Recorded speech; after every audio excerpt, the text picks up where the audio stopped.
Right, everybody. Well, we've got an interview now with Wade Black, as we all know, former singer with Crimson Glory and Leatherwolf, plus many other projects. And at the moment, we're just going to be talking shortly about this new project of his, Chalice of Sin, which is an awesome album. If you don't have it, go and grab a copy. Right then, Wade, I'm going to ask you some warm-up questions first. As a singer, who inspired you to become a singer? Which vocalist inspired you to become? Well, the first concert that I ever went to was Iron Maiden, Peace of Mind, back when I was 18, 19 years old. I've always loved to sing. I've sang ever since I was 3 years old for chorus, all the way up through high school and stuff. So I had always sang.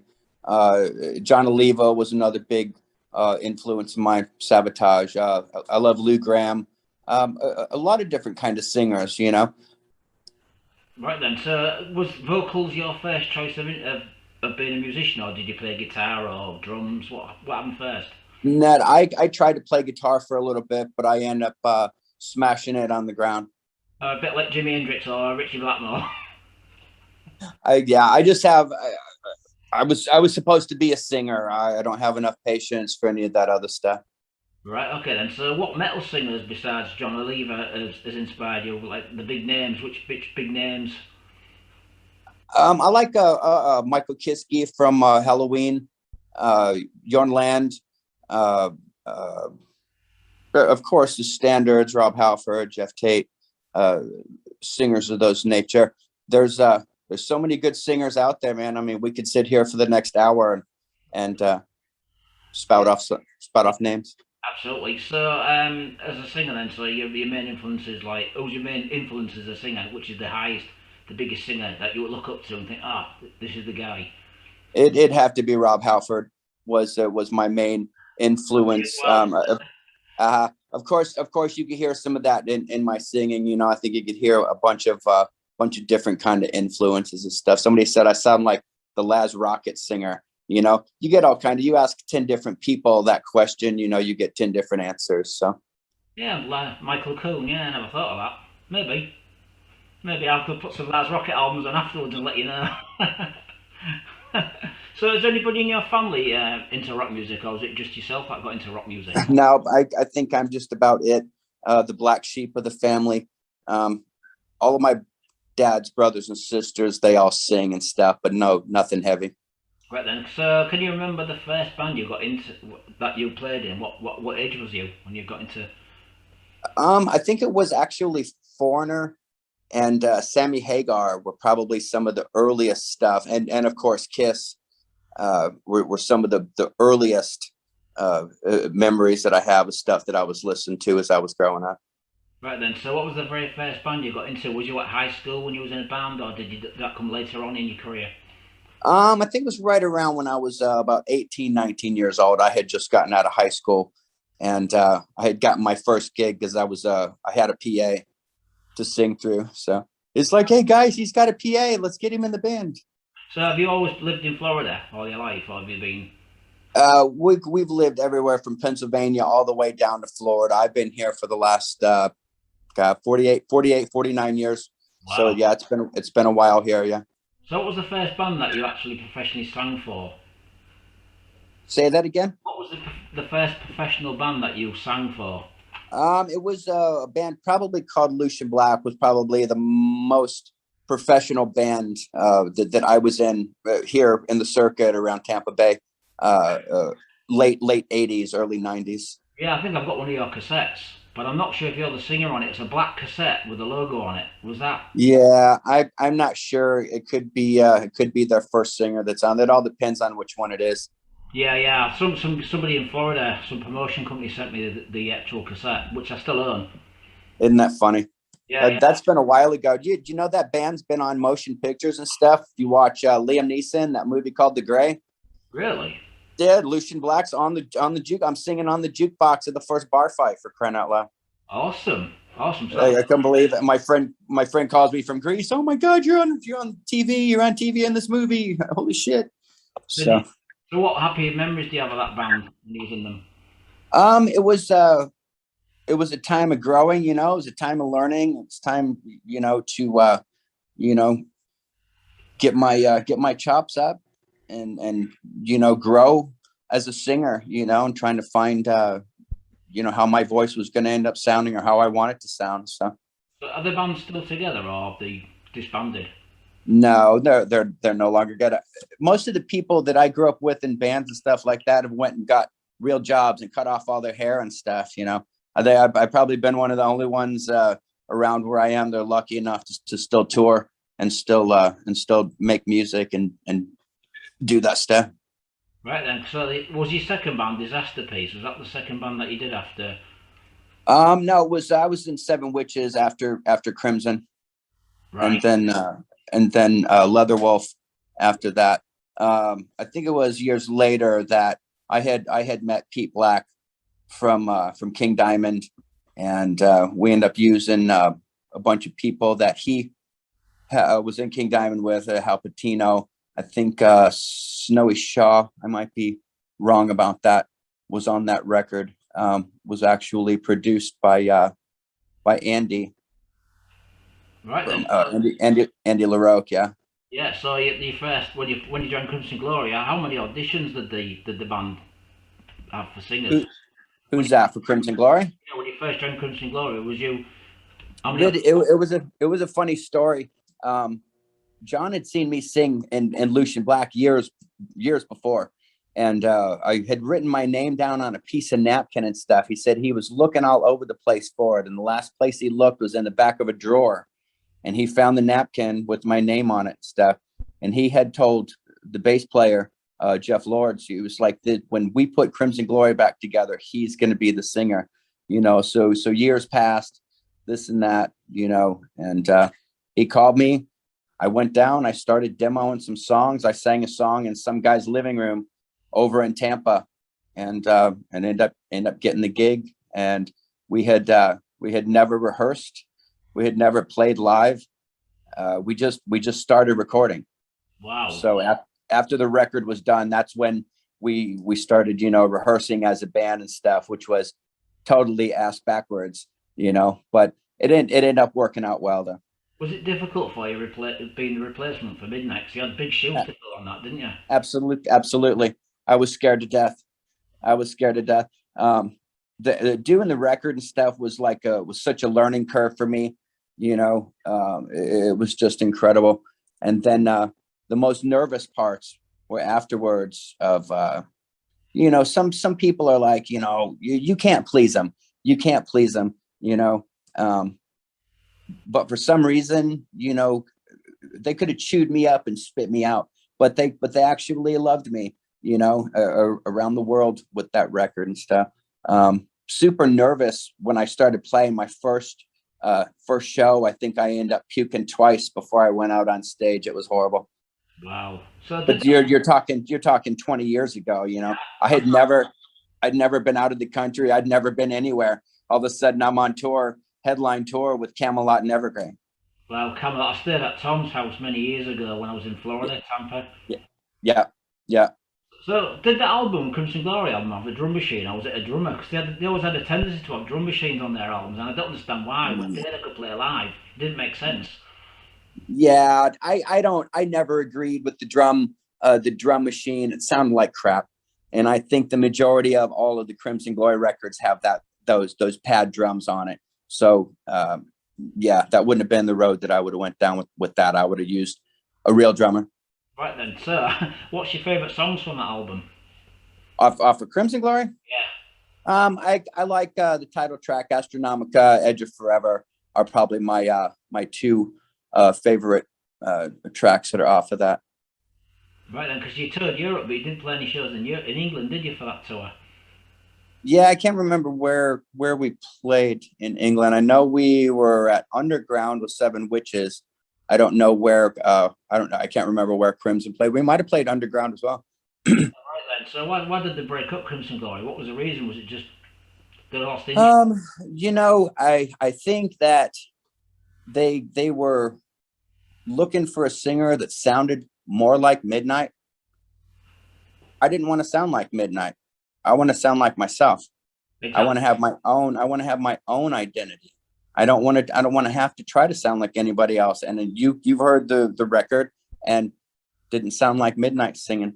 No, no, it's a good album. Like I say, I mean, you went to Seven Witches, so the band just decided to call it a day and just separate ways. Because I know John Drennan was a bit didn't really want to carry on with the band from what Ben Jackson told me. He was kind of lazy and he was like, "Oh, the fans will wait for us." Yeah, he had a kid. He got married, then he got divorced, and then went through a few problems here and there and stuff. But I don't know. Sometimes it's better to do nothing. Yeah. So, what did you think when they reformed? Did they ask you to come back in the band before they picked Todd as a singer? Before Todd and we had done a couple shows. We did a thing in San Francisco with John Oliva, and we played a couple things, and we were supposed to do 70,000 tons of metal and this and that, and then Midnight passed away, and that was what, '09, and then we did the Prague Power, and I kind of knew something was going on when they had 12 different singers that were there to sing, and I was like, holy crap, So I don't know whether you had seen any video of it or whatever, but they put the Astronomica backdrop up first, and I came out and I sang 8 or 9 songs, and ended with Eternal World, and then they dropped it. Then they had everybody from Mark Bowles to Nils K came out and sang. Sean Peck was there, Rob Rock was there, and I knew something was up then, that they were looking for another singer. So Wow. and it didn't bother me. It kind of bothered me a little bit, but I had already been in that band. I already knew what it was about, so I knew what I was going to end up getting. If we did another record, I knew what was going to happen in the end. Right then. It's sad that it's so toxic. That the animosities build up within the band. And then it just pisses everybody off, and nobody wants to work with anybody else anymore. It's sad. Yeah, because Ben Jackson went on and did his Parish album. Yep. Glory. So when did you actually join Seven Witches? Because I've known Jack Frost when he used to have his old band, Frostbite. I think it was '02 when I got into that band. I just wanted to do something else. I didn't feel that I owed anybody any apologies or anything. This is my career, this is my life. I decided to quit out of Crimson Glory, even though might have been a mistake in the end, but look at what ended up happening to the band. Absolutely. I wish the guys the best of luck. There's no hard feelings and stuff. This was my fingerprint on the entire world.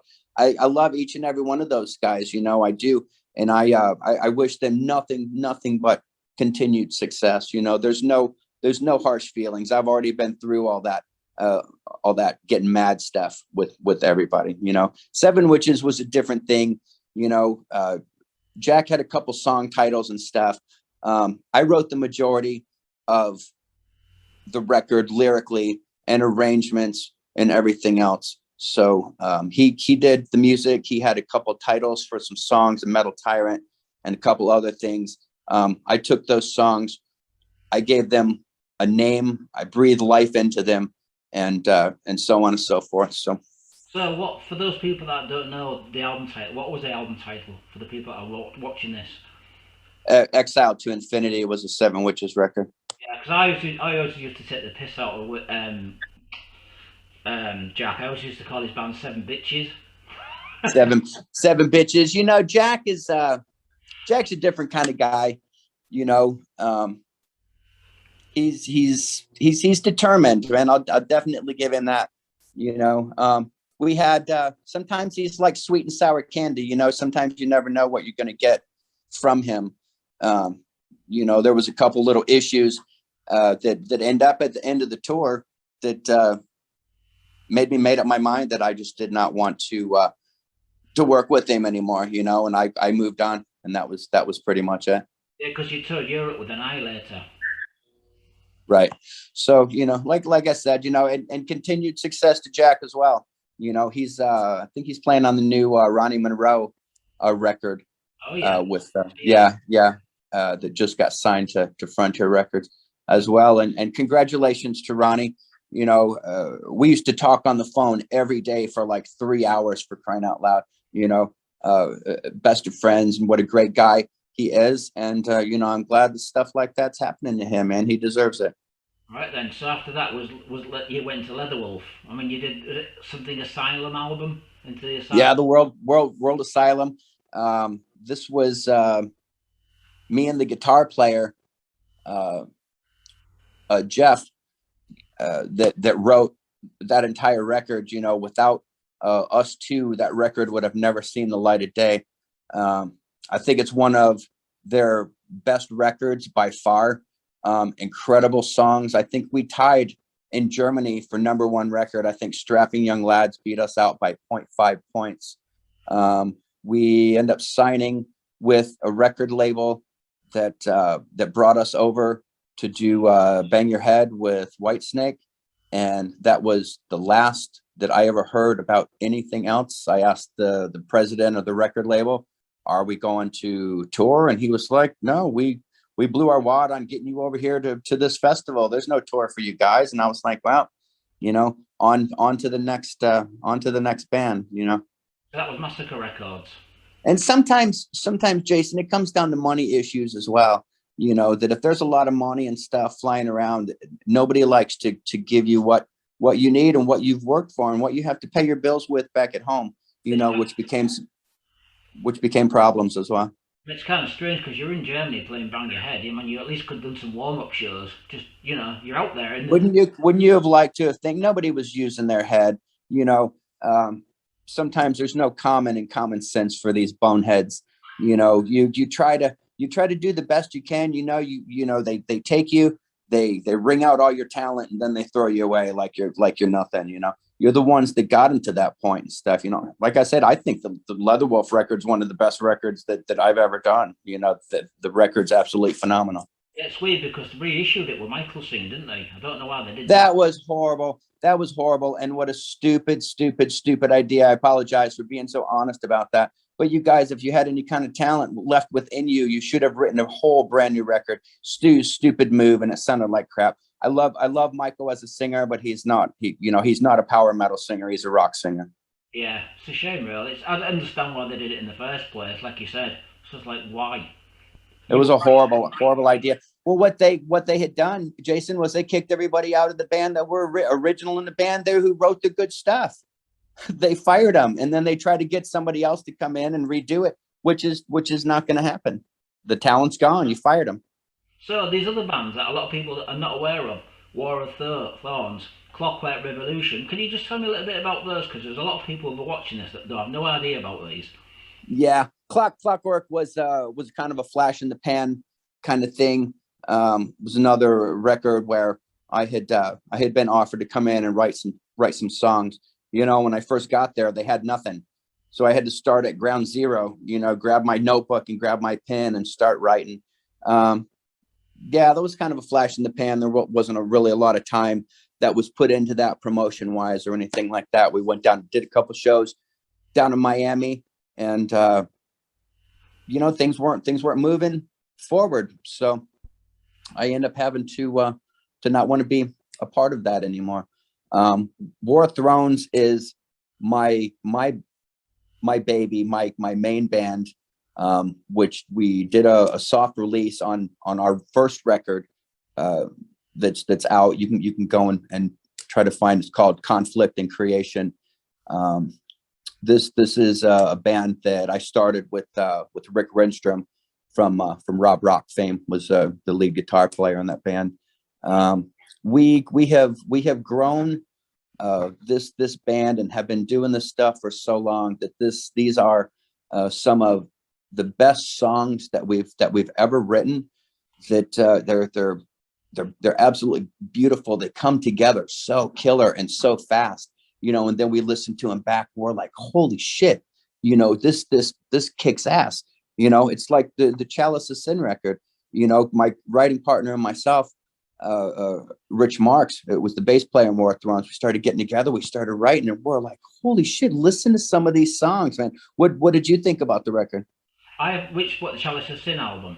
Yeah, the Chalice of Sin. Great, man. Some killer songs. We're going to talk about that in a minute, but that War of Thrones, I've never actually heard the album. I know you said you were going to send me a copy of it, but I never got. If you send me a link, brother, or matters of fact, send me your address. I'll throw you a CD and a shirt in the mail. What are you, large? Thank you. Extra large at the minute. A bit of a fat bastard. The extra large. Okay. All right. Thank you for that word. So, Too much of that fucking Morton, mate.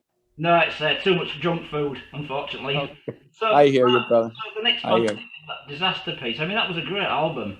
A lot of fight in there and overkill sort of sounding. Do you agree? Isn't that funny? That it sounded exactly like King Diamond with Rob Halford singing with it, didn't it? Yeah, it's It's kind of kind of like a bit fightish in there as well. A bit of fight in there as well. yeah. Pete Black had moved here. I had met up with him.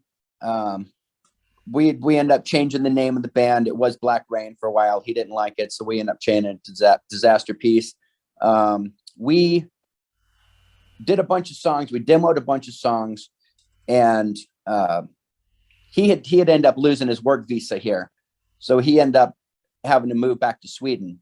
So he took the whole record over to Sweden, went to Andy LaRoque's house. Andy worked on it for a while, put together all the puzzle pieces, and made a record out of it. I never heard of anything else or talked with Pete after he moved back to Sweden. Yeah, he just took all of the stuff and moved to Sweden and made a record out of it. You know, That sucks. That you didn't hear anything. it's horrible, but that's just the way that it goes. You know, people when they talk to you in your face are gonna smile and tell you what you want to hear, and then do what they want on the backside. Yeah, it's a shame because I was going to say to you, was you considering doing a second album? But obviously you've just told me why. So Yeah, no good. That won't happen. I mean, I listened to the record and it's just like you're really screaming on that album. You're really going for it. It's brutal. Yeah. These days and on the new album and stuff, I try to save the highs. You know, you're not 19 anymore. You know, you don't have to scream all the time, high notes, everything. You know, I mean, it's cool, man. But for me personally, you know, as a singer, as you grow, as you get a little bit older, you know, maybe you want to try to do a couple different things, you know, a different approach at it. Maybe use the high note as kind of like a cherry on top of the cake, more so of the whole cake, you Yeah, know. I always remember one song on that album, "The Scarecrow," I think it is. Yeah. Scarecrow. That's a brilliant Yeah. song. So after That was Pete doing the Scarecrow part though. it was a good album, brilliant album. It's just like I said, I think it was released on some obscure label, and it's really hard to find. Or it's very expensive to buy, I believe. True. Oh, well, yeah, it's probably not too many pressings or whatever. I got a copy of it hanging up on my wall. So So what did you do after that then? What? Because is it just crack? you know, after that, I still had War of Thrones together. We opened for a bunch of different bands, Mushroom Head and Drowning Pool, Marty Friedman. I'll always staying busy, mostly recording and stuff. The last 10 years, I mean, like I said, we did the first War of Thrones record, and I kind of took a break for a little bit, you know. Right, are you going to be doing another War of Thrones album? Yep, we're working on the second War of Thrones record as we speak right now. So and like I said, the Chalice of Sin is stuff that Rich and I had gotten together and wrote, and so now the War of Thrones record is just absolutely it's incredible, dude. You'll fucking piss yourself when you hear this stuff, man. So what label is the War of Thrones album on? Nothing right yet. Self Nothing right yet. No, as Frontiers goes, you know, we want to give them first dibs on it. If they want it, then of course we'll end up staying with that and keep it in the family. Right then, so we're going to talk about this album for everybody out there. Chalice of Sin, Boom. great album, fantastic album. I think it's some of the best vocals you've done without screaming too much. I see. I told you. I knew that. You know, we were going down the right path with this. You know, It's weird because like, is it Stefano, who the Frontiers president? He seems to be putting all these projects together. Serafino's incredible, brother. I mean, when I had started sending him some music, and he absolutely loved it. Him and his partner Mario, and they end up getting in touch get me in touch with Alessandro, and I was like, holy shit! I was like, check this out, you know. And then from there, man, it was like whiskey throttle, brother. I mean, we just punched that sumbitch all the way down to the floor and did skid marks everywhere, man. It's a great album. Like I say, Frontiers since lockdown has been around. They've done a lot of projects, a lot of projects for that label. Right. Judd Martin, I tell you what, between Martin and Alessandro, and of course, Marco Di Maio, I mean, these guys are just so incredible and stuff. And I mean, you heard some of those keyboards and some of those leads and stuff. It's wicked, man. Not just because I sing on the record and stuff, but I mean, wow, what a powerhouse band. I can't believe it. So, could you tell me about the lineup? Like, you've got Martin. What band's Martin been with? Martin Anderson Jepson, he plays in a band called Meridian, and Martin has also been involved with a bunch of different players. I think he played with a blues player, Walter Trout. He just did the last Reese record, the one previous to the new one that he has coming up. David Reese. Yeah. Yeah. But other than that, I think his main band is called Meridian. That's in Denmark. I've heard the name. I'm pretty sure I've heard the music. Yeah. Marco Di Maio, the drummer, is the drummer from the Flower Kings. I think these guys just won a Grammy or something last year. Yeah, they're real prog metal. Rock, basically. It was weird. I couldn't believe that he could play drums like that, man. But he totally slammed it and laid it down and give the band some backbone. And then, of course, you've got Alessandro Del Vecchio. That this guy is everywhere, man. He's like a magician. You know, I say all the time, the man, the myth, the legend. You know, I mean, he hangs out with everybody. You know, Tracy Guns. I call him. I'm hanging out with Tracy. Yeah, I'm hanging out with Jack Blades from Night Ranger. This and that, and I'm just like, oh my God, you got to be kidding me, man. So, you know, Jason, you could put the best guys together in the world that you want, doesn't guarantee you that you're going to come up with a record like we made. Yeah, you know, definitely. We gelled, we loved it, you know, and I think that really comes out how much that we dug doing it by how good the songs came out. Yeah, I've noticed that Alexandra, he lives in Florida, I believe. He was in Florida until the COVID thing hit and stuff, and I think he got trapped in Italy, so he ended up decided to move back over to Italy. Right, he does a lot of bass playing as well on albums now, as well as keyboards. He does. He did the bass player on Chalice of Sin as well. But I just think that it's absolutely wonderful record. It's diverse. It's different. Every single song on that record is different. It's not like, you know, you listen to a prog record and it's prog all the way through. This has 11 songs of different styles of music. I think it's crazy, man. It's a great like pot of gumbo, you know. So did Alexandra produce the album with yourself? Correct. Him and Serafino. So how long did it take to record this album? Was it all done in Florida, or was it like? We started. It was probably all together, getting everything done, getting the record contract signed and everything. I think we worked pretty solid, but almost a year it took to get everything done, songs recorded, getting them all checked by the record label, getting it mastered, everything else, printing and so on and so forth and stuff. And you'd be surprised. Well, of course, you know of what it takes in order to put a CD out like that. You know, the record streaming on 25 different kinds of platforms and stuff. It's absolutely amazing. There's going to be a bonus track for Japan that's coming out as well. I think that those CDs are actually you can buy those right now at the Frontier store as well. So what's the bonus track for the Japanese? It's a song called Child's Eyes, but it's a different mix of the song. And you've already heard the original song.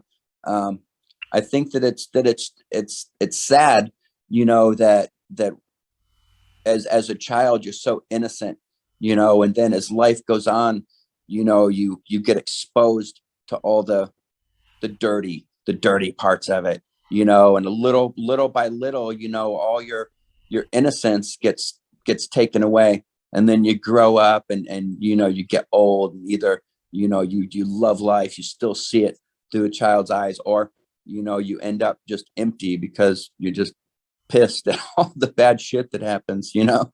Yeah. So the album, did you write all the lyrics yourself, or was it wrote with you and Alexandra? How did it work? This was the fine workings of myself and my writing partner, Mr. Richard Marks, which is the bass player in War of Thrones as well. We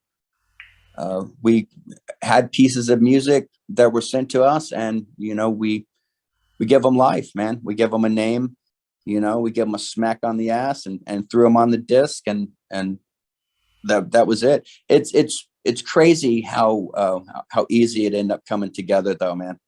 It was like meant to be. Yeah, so can you tell me a little bit about what's your favourite songs on the album? Do you have any favourites? I like absolutely love Whiskey. Whiskey seems to be a favorite song of everybody's. Of course, the title track, The Great Escape, and these are just different things that we write about. This is actually about a guy that I think his name was Connor O'Grady, that actually trekked across Antarctica. I don't remember how long it took him, but I think he was the only one to ever do it. So this was the basis of what this song's about. It's called The Great Escape. Right, So that's the song I really like on the album. I could be wrong. It's either Whiskey or Miracle. It's just got Miracle. When we wrote that song, we needed one more song. Alessandro calls us up and he goes, we've only got 10 songs. We need one more. And we wrote that song the weekend following that, and he absolutely loved it. He was like, "Oh my God, this is the best." He goes, "Except would kill to have a song like this," And right then we knew that we had something that was really good. I think your vocals on that song are not too high; they're just right. If I believe so, just perfectly toned for the song. Well, I appreciate that. Like I said, we really do try to throw our best intentions and all of our energies focused on trying to do the best possible piece of music that you can. It's hard sometimes to create, writer's block or whatever. But yeah, it just seemed to just flow out so naturally, man. It was crazy. I say it was exclusive producer was the boss from the record label, I believe. Yeah, Serafino. Yeah. So how many videos have you done for this album? How many promo videos? There's just the one video for right now. We've got 2 of the other tracks that were released. But we actually want to try to do another video for the record. It's just so damn expensive these days in order to try to do that yourself. Are you doing lyrical videos? Are you actually doing videos while you're all together?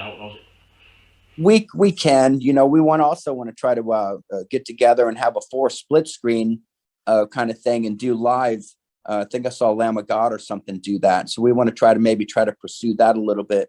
I'm going to be going on the web live next week, every day next week and stuff. And I'll tell what each song is about and play the songs and kind of give a little bit of a synopsis of each song. You want to give me a little brief on each song now, or are you going to save it for when you caught me at a crazy time, brother. I'm actually on lunch at work, so I end up bringing my wife lunch and stuff. So I stopped in so I could talk with you for a second, but I've actually got a blast back off to work and stuff. If you have any other questions, brother, I'm more than happy to answer them for you. I'm going to be going soon. So has this album been getting great reviews? We absolutely love it. We've been getting 8 out of 10s. I think we got 7 out of 10 for Loud and Proud in Italy. It's been a little bit since I've been back. Now that this record's hit, we've had over 100,000 hits total on everything, streaming platforms as well as Facebook and stuff like that. Absolutely overwhelming response to it. It's a great record. We put a lot of time into it, a lot of love into it, and I hope that you guys dig it as much as we did recording it. Do you think the next album's going to be as good as this? Because once you've done a great debut, it's very hard to compete with that. Nah, listen to me, Jason. We've already got the next record written, and it's better than this one already. Wow, awesome. So do you think we've got 40 songs that are on backlog that we've got. So. Well, do you think you can be doing any touring this year, or is it all planned for next year? I would definitely love to think so. We're talking with management and promoters right now to try to get us over in the new year. Right, don't forget to get me on merch or drum tech. Dude, I hear you, brother. I hear you, man. We both got to get back out on the road again. But I thank you so very much, man. I love you to death, man. You and I have been kicking around and have been friends and metal warriors for the last 20 plus years, brother. I love you to death, man. And thank you so very much for your time, my friend. I love you too, man. So do you have anything to say to the people who'll be watching this before we do? Please, if you love metal, and you want something great to listen to, you know, something that's not going to get boring and you have to fast forward through all the songs and stuff, go and pick up Chalice of Sin, because this record is absolutely stellar. Thank you, everybody at Frontiers. Thanks, everybody in the bands. And thank you very much for your time, Jason. I appreciate it. And this is Friday the 13th magazine that you're listening to right now with Wade Black from Chalice of Sin. Thank you, Wade. Have a nice day and be safe. Thank you. Thank you, brother. You're more than welcome to get back in touch with me anytime, man. Thank you. I will do, Wade. Be safe, brother. Bye-bye. Cheers, mate. Bye.